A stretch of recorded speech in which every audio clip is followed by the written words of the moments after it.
Welcome to the XR Magazine podcast. Dive deep with us into the mesmerizing world of immersive tech, where we bring you conversations with the trailblazers of XR, AI, and spatial computing. If you're curious about what's on the horizon and eager to be inspired, you're in the right place. Tune in and let's explore the digital frontier together.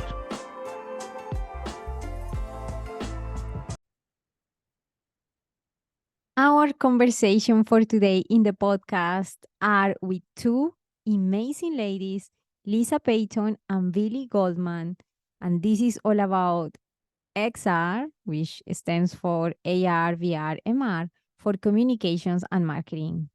So Billie Goldman has been an innovator for Intel in press relations, sales, product marketing, branding, business transformation, and most significantly, in partner marketing. Her experience ranges from business marketing to branded entertainment, where her efforts garner impressive accolades with over 50 awards, including an Emmy for Outstanding New Approach and 23 Cannes Lions. Also, when we get to talk about Lisa, we will find incredible achievements that she has done as well. Lisa is equal parts bleeding edge technologies, passionate educator, and data-driven strategist. Her hands-on experience includes implementing successful immersive and digital strategies for companies like Intel Corporation, Microsoft, the Smithsonian, Hewlett-Packard, and Alaska Airlines. The quality and breadth of her work has been recognized with several industry awards. I can't wait to begin this amazing podcast about communications and marketing. Let's do it. Thank you so much for being here today, Lisa and Billie. We're super excited. How is everything going in your respective cities? And please let us know a little bit about your respective backgrounds. Well, thank you first of all for having us. We're both so excited to be here. I love talking about this. I love talking about XR and AI. So it's a great conversation to be had, and I'm excited to see what comes out of it. I've been in the tech space for over 20 years. I started off building websites a long time ago, back before WordPress was a thing, and out of that grew the need to be able to kind of get the website seen. That was in the very early days where people wanted people to come to the website, and people chose businesses that were in alphabetical order so that they would get ranked in Google in alphabetical order. That's how long ago I was working in the field. And then that developed into moving into more I would say cutting edge, bleeding edge tools like social media. Back in the day where social was new. And I immediately fell in love with leveraging technology to reach new audiences. That's really my passion, and it has been for the last 20 years. And I've built a career on that. And today that has extended now into immersive tech, of course, with the advent of immersive worlds and, the metaverse and all of these wonderful places that people are gathering and experiencing, being together in new ways. So I now teach full-time at the University of Oregon. I teach immersive marketing and experiential marketing at the university. And I also work with clients. Billie and I have worked on multiple projects, immersive projects for Microsoft and Intel. So I have my hands in a lot of different pies, and couldn't be happier. So that's me in a nutshell. And she's from Eugene. She's in Eugene, Oregon. Yes, I'm not from Eugene, but I'm broadcasting from Eugene today. There we go. At the University of Oregon down here. Yeah, so I'm excited to be here too. Thank you for asking us to be here and really have this conversation. It's one that we really enjoy, and Lisa and I do a monthly XR pub crawl just so we can have this topic of conversation and have a regular scheduled time to talk about it. I myself have been at Intel and doing marketing since 1995, so 28 years, and I've done it all. I've done PR, I've done product marketing, I've done sales, I've done brand strategy. I repeatedly come back to the co-marketing space as I have the most fun here. I get to be the most innovative. I've won 23 Cannes Lions and a daytime Emmy and all sorts of advertising awards because of that level of innovation. And when we look at breakthrough marketing, where is it headed next?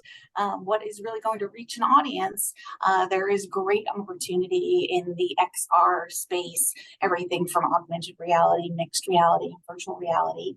And AI just fits in just so nicely into all of these spaces. And of course, AI is changing and growing so dramatically and so quickly that it's going to be a piece of everything that we do, especially this space. And so I'm excited to talk about this topic, and really I encourage others to join Lisa and I on a monthly basis in our XR pub crawl just to stay up on the topic. It's hard to stay up on the topic, it moves so fast. Yeah, for sure. Definitely. Thank you so much. It's such a pleasure to have you here today. We're going to begin by trying to have this picture of the journey and the transformation, how these have actually evolved. Because traditionally, we used to see from no internet, no websites, then it came the era of the websites. As Lisa was explaining, then we had social media and all of these iterations and evolution. And now it's everything shifts so fast. How have you seen this evolution, before your eyes? How is the experience from you being in the industry and seeing the evolution of now going towards AI and these big changes? Yeah, Billie, do you want to talk about that, the evolution? I mean, the evolution's been so significant. I think the biggest thing about the evolution, though, is it's getting faster and faster and faster. At first, when it was the internet and the .com boom that happened, we thought that was fast, right? And then you start seeing all the content and the video content and how that exploded, right? And that seemed like, oh my God, a zillion videos are being uploaded a day, kind of thing. And wow, it's moving fast, right? And then social media, where it was, in the moment, right, with Twitter and happening, in the moment, being really, kind of involved and connected and talking to the audience. And that too was like, oh my God, it's just getting faster and faster. And now with the AI, space really kind of evolving, it's a moment to moment evolution that we are experiencing. That's significant as far as the rate of growth and change, I think. And really talking to each of those evolutions, obviously they have brought us to where we are today, right? And from the evolution of all the digital kind of motions, evolving from what Lisa talked about, with the initial, websites, and then driving traffic to those websites, and then, the social and the video components. To me, this has followed a trajectory that is I think surprising, and yet could have been predicted. I think with AI, it's just beyond prediction at this point. How about you, Lisa? You want to talk to the evolution?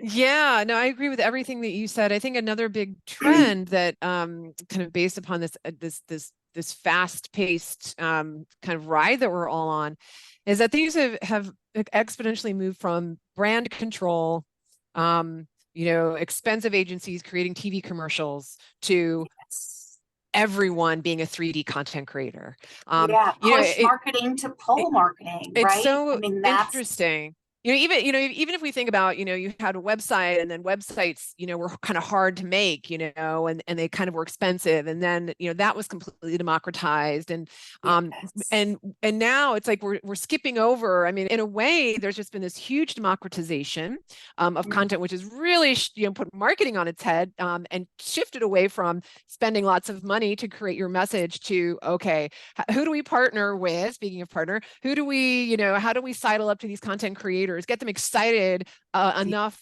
about us to have them do something with us so that we can actually get through and break through. And AI is just going to exponentially, basically everybody will be a 3D content creator.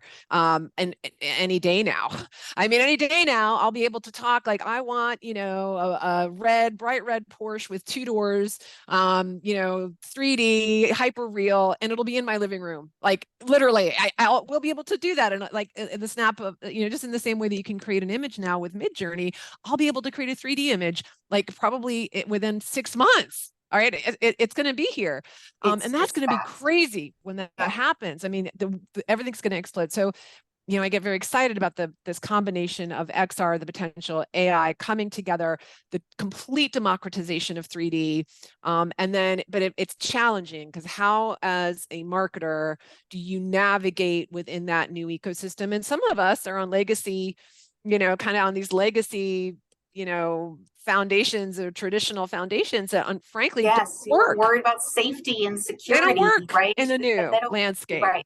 Yeah, exactly. Yeah. Yeah, I see that companies are scared. Yeah, I see that similar situation happening in the same, a little same fashion with designers, for example, that traditionally had the power to create within themselves with the classical tools, Photoshop, all of this. And now everyone without any knowledge of Photoshop or any graphic design skills can create amazing products like concept designs. So this is like giving humanity more and more the power to be totally independent, just as we became a little publishers, like for example, having this podcast. This was not our way, you know, to do it in the old times because it was absolutely expensive, just like radio stations were able to do these type of things. In the same way, now even the education gets disrupted with the tools, you know, there by like offer, and that anybody can do it without any previous education to actually create. So that shift is absolutely fascinating. That's why we are all here today. Lisa was mentioning something about when we two terms like partner marketing. I'm going to reframe my next question based on that. It's like how this can be envisioned actually for what is called partner marketing, because it's something that in the field of marketing, maybe marketers right now might be a little bit, you know, wondering, is it a thing for me? Is it some transformation that I have to undertake? What is the vision for that? What are your thoughts? You want to take that one, Lisa? No, partner marketing, unicorn. You go. Well, you go. She's talking about an influencer model there and really partnering with influencers, right? That's kind of how I see her question coming. And tell me, Diana, if I'm not understanding it correctly. But you know, as far as influencer marketing goes, you know, it is well utilized today and only growing. Those influencers are becoming content creators. And of course, as we just discussed, that content is being easier and easier to create every day. And as far as brands are being concerned, you know, whether they like it or not, whether they're on board or not, the audience, their consumers are taking over their brand voice, and the audience kind of owns it, whether they know it or not, and whether they feel they're in control or not. And so really partnering with an influencer to really help create the content that you then put out, you know, content coming from a creator to an audience is much more authentic today than anything we can create from a marketing perspective. So that's one form of, you know, partnering, right? You find the right influencers to really work with, right? In my partner marketing motions, where working with Intel, you know, and partnering with the likes of Microsoft or Google or Dell or HP or Lenovo, we have influencer models.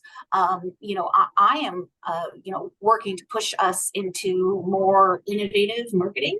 And so again, looking for that breakthrough opportunity in my partner marketing motions to really create an engagement model that allows us to tell a story about our brands and what value we bring, depending on who the audience is. So why can I not create a single experience that, depending on who you are, is completely personalized for you? And that's really where I'm headed as far as my partner marketing motions. I'm a big believer in immersive, but more importantly, before we get to immersive, is really interactive. Anything that actually has someone interact with it is much more memorable. So whether that be a snap poll in a Wall Street Journal article, or whether that be constantly updated, content. So these things where people are interacting with it and actually clicking on things, it just makes it that much more memorable. And then we'll get down to the path of immersive, right? But that other step is really, really important to really create the interactive piece of it. Yeah. Did I touch on the question? Did I cover it enough on partner? Is there anything you want to add? That's great. That's great. Thank you so much. It's yeah, on one side we see the typical partnerships that happen there with innovators or creators that are there in the space, and the other one is the ecosystem of companies, big companies trying to establish those connections and how tell a these story. technologies Yes. leverage for that, for the creation, expanding on the Exactly. creations that they are doing of these big companies. Thank you. So companies big or small, many of them are trying to navigate this landscape, struggling, trying to know how can we integrate this, and actually does it make sense or not? Does it work for us at this point, or should we wait more? What would be the benefits or risks of trying to bring on board this type of technologies if we don't know if they are going to be, long lasting, or it's just a fad? What are your thoughts about it? Well, let's start off by saying AI is not a fad, and we can distinguish between AI and XR for this. Like, so, and I think if we go down, I think every company out there, small or big, needs to be figuring out how they're going to bring AI into what they offer. Like every company, full stop. So. And it's so interesting because, based on, if we think about influence, and really whether we're talking about, kind of larger businesses and partner or influencers, the overall strategy is you need to reach people where they are, through what they care about, right? So, you might, if you're a big company and no one really cares about who you are, you might partner with a company that they do care about, right? That actually offers us something really valuable, because that's your way in, right? Yeah. Same with influencers, it's like they're not listening to me and my marketing team, but they're listening to, Carrie, who just built this very cool game in Fortnite, and she's out there, right? So then they're listening to her.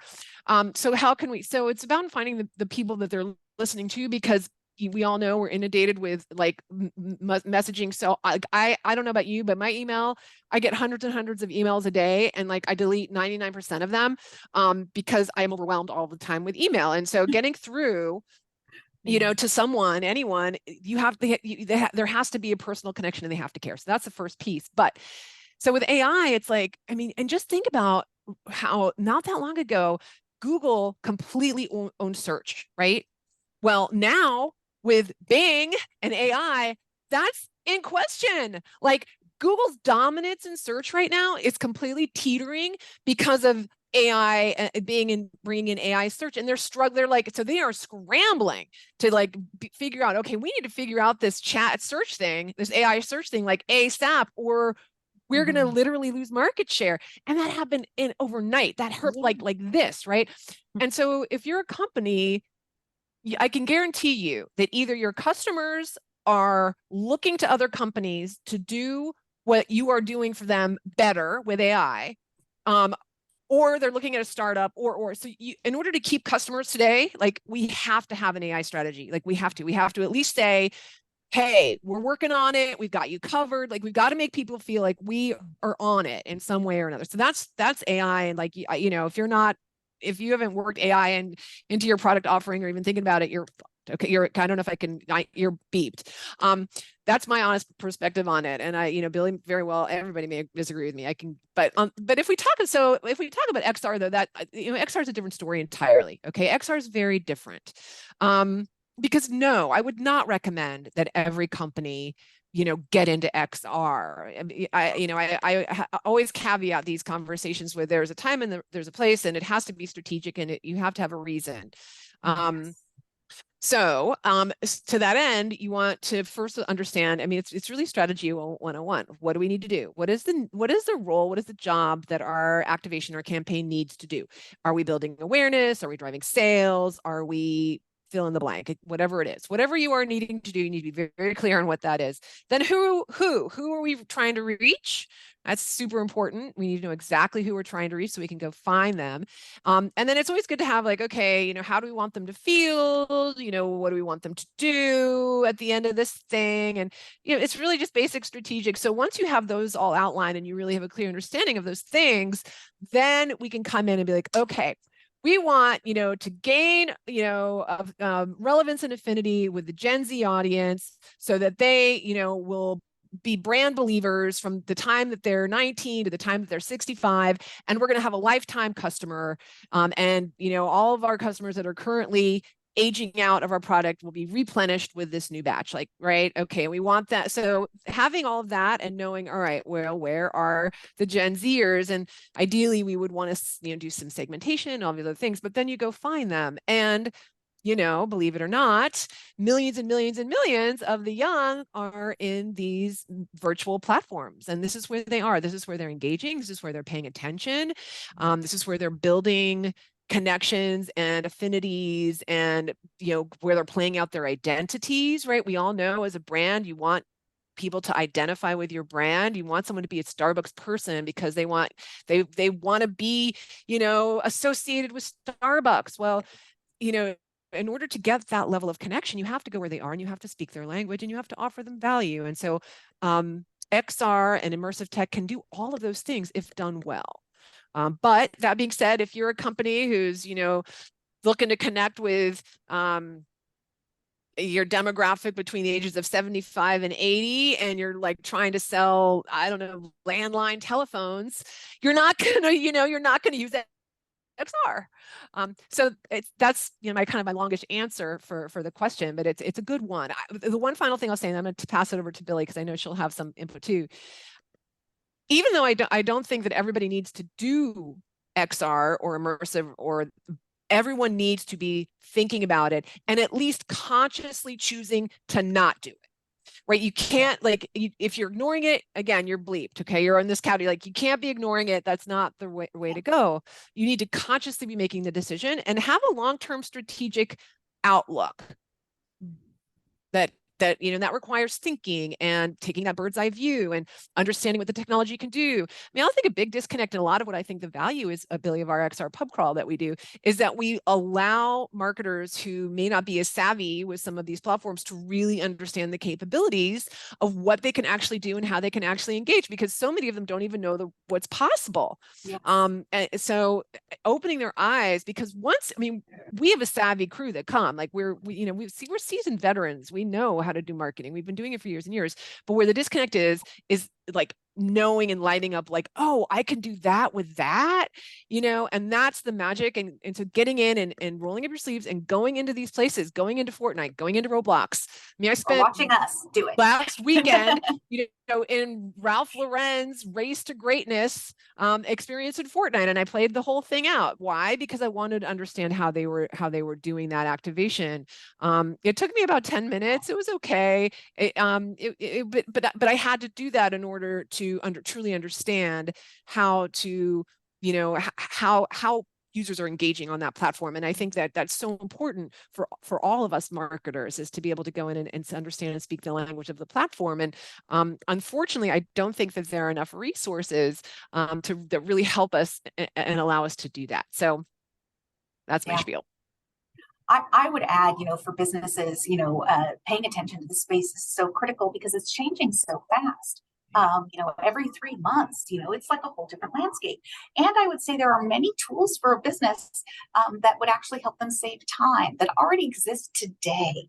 And so if they're not tapping into and playing with and just understanding, starting to kind of think about it, they're missing the boat. And there's so many free opportunities out there to kind of, test it and see what it does. But really, it could be a time saver today. And really ditto everything she said on XRs. Most companies should not be dabbling in this space unless they want an embodied experience. And really, not everyone should be there. Thank you so much.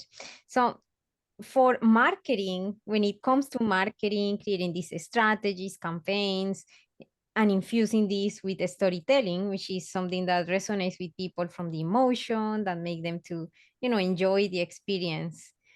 What are your thoughts on, particularly on approaching storytelling using XR and AI? Or even if it's when we, after analysis is not XR, how is it used, like being used with AI, which is something that, as Lisa said, should be a standard now, becoming a standard in companies now. Yeah, I love that question, and I'll just kick it off, and then I'm going to kick it to you, Billie. I'll just say that storytelling is the way in, and time again, and data proves it. I read so many articles on the power of storytelling, and that is XR's superpower. XR is like allows you to do the most amazing storytelling, and really build that connection in ways that we've never been able to before. So that if to create that emotional connection and to really drive a meaningful story, XR is a really powerful tool. And by XR, of course, I mean all of the R's, the VRs, the R, like whatever the flavor is of technology that will allow you to reach that person and draw them in. And it starts with storytelling. It does. And so with that, and Billie, I'll go ahead and pass it over to you. And just so AI can be added into that workflow and in a lot of cool ways, and helping us navigate the storytelling, making sure it's correct, connecting with the right persona. There are a lot of ways that AI can play a role, from ideation to designing to fill in the blank. I'll add to that, one of the things that Lisa and I are really kind of working on right now and really trying to make happen is in my line of work, case studies are a really big thing. And a case study is usually a 3 to 5, written document that someone needs to read, right? And they're very valuable. They're very well read. But what if we brought that into a virtual environment and actually had you experience that case study? And then with AI, we actually know, who you are as an audience. And so that story gets tuned and changed depending on who you are. If you're a CIO, obviously the information you're going to want is an executive briefing and understanding how this is going to impact your business, versus if you're an IT manager, walking through, you're going to want to understand where all the problems might exist and what things you need to be careful of and how to really implement it. And so while we can use the same environment, depending on who the audience is, we can tell a very different story, and a story that's actually tuned specifically for you, right? And so this is the opportunity that we have, to really kind of make that leap and bring something to life and have you experience it, not just read it. Yeah, I love that. Absolutely. I think developers and designers from the future are gonna have to be dealing with something that they never imagined before, as understanding, at least in general, how these models, these adversarial networks, are used inside these experiences to understand the users' expressions, the gestures, deeply understand what is what's resonating, and changing the environment based on exactly what they are feeling, what they are experiencing right away, based on emotion. Like I'm entering the experience, I'm feeling a little bit sad, nobody knows. But by reading all of these, now this is interesting because, as well as it is beautiful because it's coming from beautiful human beings that are just think on the beauty of this, there can be other leveraging, right, of uses of this with an intention that is purely about, like we're gonna manipulate, right? We're gonna manipulate these feelings because now we know them. And this is it's so possible today, even. The technologies exist. It's a matter of bringing them together. Like, for example, the Muse that you meditate with, that sits on your head and it reads your brain waves, right? If you can connect that, then AI can adjust and affect things. If your brain waves are read. I mean, there are so many things that we're just on the precipice of actually making happen, right? It's like a Black Mirror, but hopefully not so dark. Yes. We're discussing here beautiful things, and hopefully I say that a beautiful future that I envision is infusing empathy in all models or artificial intelligence created. Wouldn't that be wonderful? So Let's that hope would that's the be case. amazing, because then there is compassion, there is all of these resonating, maybe logical, but resonating concepts of what it is to be good, right? With humans, Yes. with any other species around. So yeah, that's a beautiful conversation as well, of course, even speaking about machines. It's a human conversation as well. Yeah. Thank you so much. It has been amazing. I just like quickly to discuss about the XR AI marketing brief. She's an invitation you have for the listeners, right? Yeah, absolutely. So there's two ways. I mean, we have an active community of pioneers, people that are out there trying to kind of, explore together, right, with some support. And there are two ways that you can intersect with our community. We've already mentioned the XR pub crawl multiple times, and it's the fourth Friday of every month. 12 noon Pacific time. It's virtual. It's immersive in all the best ways. And there's an invite on LinkedIn. So if you connect with Billie or I on LinkedIn, you'll see the event. Or I've shared a link as well where you can get all of the details on the pub crawl. In between, because meeting every month is not enough, because things are moving so quickly, as we mentioned, I do a bi-monthly newsletter, and it's the XR AI marketing brief. It includes all of the on-demand recordings of the pub crawl, has highlights of the pub crawl. I have the latest XR and AI marketing news and tools, and then a little kind of editorial piece from me of perspective, if you will. So it's a beautiful newsletter that comes out twice a month, and I would love for any and all to sign up for that. It's also distributed on LinkedIn, so it's very easy to just go and get it there. Yeah, I also have some of the editions on my website at lisapeyton.com as well. So would love to bring people into the community. If you're interested in using XR and AI for reaching people and building communities and getting messages out there, join us. Yeah, and staying up to date, because that's the hardest piece. Let us make it easy Love for to you. have you. Absolutely. Thank you so much. It's changing all the time, and we need to be, be up to date and understanding how that is impacting our careers or the industry where we are, and projecting from there to others as well, when we have a little bit of that understanding, which is like is kindness, part of that sharing.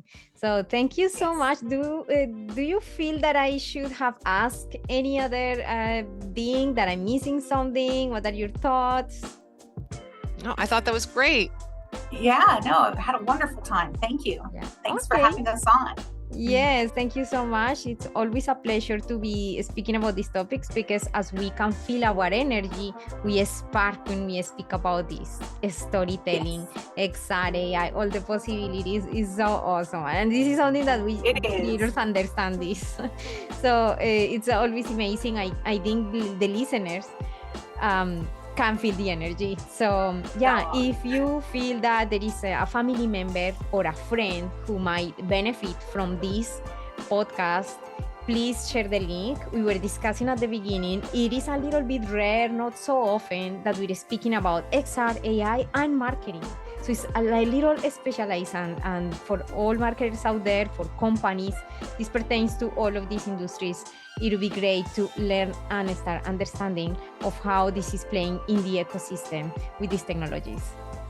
Thank you so much for your attention, and see you in the next episode. Bye for now. All right.